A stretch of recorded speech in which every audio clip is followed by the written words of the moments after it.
Why is Microsoft building their own large language models when they could just use OpenAI is ChatGPT and GPT-4?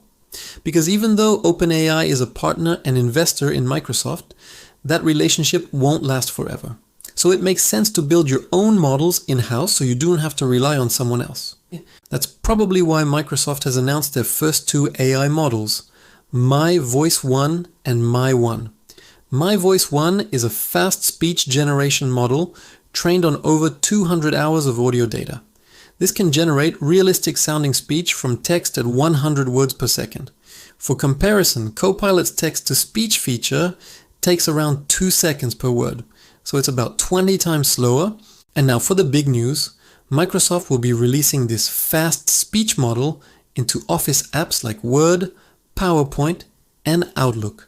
This means you'll be able to quickly generate voiceovers by just typing in text, or you can dictate your words and have them transcribed instantly with a natural voice of your choice. I bet you didn't expect such a cool upgrade to come to the humble Outlook app. But hey, technology never ceases to amaze. Just imagine reading your emails out loud with a professional voice without having to record it yourself. It could save you tons of time. And here's another visual of the different voices you can choose from. Now let's move on to the second model called MAI-1. This is more of a general LLM that can generate text, answer questions, summarize documents, and perform various language tasks. It's not as advanced as ChatGPT yet, but it's still pretty useful.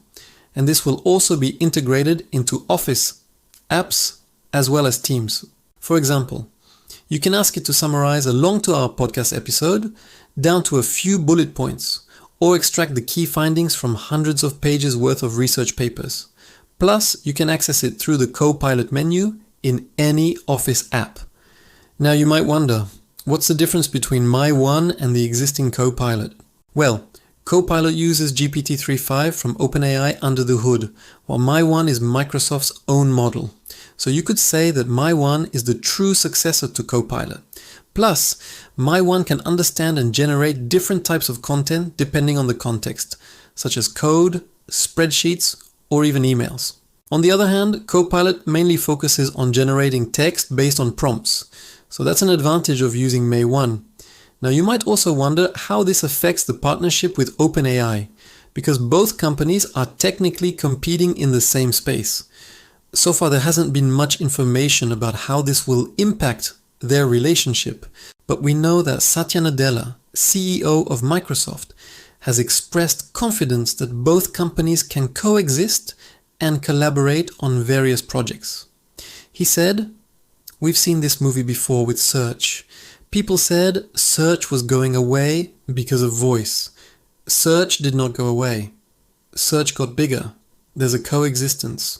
We've seen this with AI before, where people said AI is going away because of voice. Voice actually made AI bigger. So basically he's saying that LLMs and speech AIs are complementary technologies that can work together, and that Microsoft and OpenAI can still be partners despite competing in some areas. Another interesting thing is that these announcements came right after the release of Google's own speech AI called Text-to-Speech 2. This new model uses AI to mimic the voice of a speaker based on just 10 seconds of training data. That's really impressive considering the quality of the results. And this puts pressure on Microsoft to release something equally amazing or better if they want to keep up with the competition. Now looking back at the history of Microsoft, they've always had a habit of replacing their partners once they become too powerful or threatening. I mean, they did it to Nokia, LinkedIn, Skype, and even Windows Phone. So why do you think they would not do it to OpenAI? Sure, OpenAI is a minority investor in Microsoft, and they make money from their partnership, but they could just withdraw their investment and start building their own platform. They've already started doing that by launching their own app store and developer platform for their speech AI. They don't need Microsoft anymore. And here's another possibility. What if Microsoft decides to replace GPT-4 with their own models in the future? Yes, they could do that because they own the IP rights to GPT 3.5, and they could easily modify or replace it with their own models in their products and services. Of course, this is pure speculation, but anything is possible in the world of AI. So yeah, these announcements show us that Microsoft is serious about building their own AI capabilities and not just relying on OpenAI.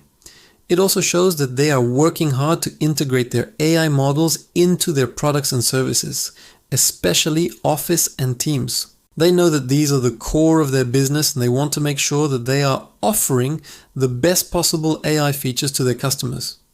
The thing is, we still don't know how good these models are compared to OpenAI's models or Google's models. We'll have to wait and see how they perform in terms of quality, speed, and safety. Also, we don't know how easy it will be for Microsoft to scale and improve these models over time.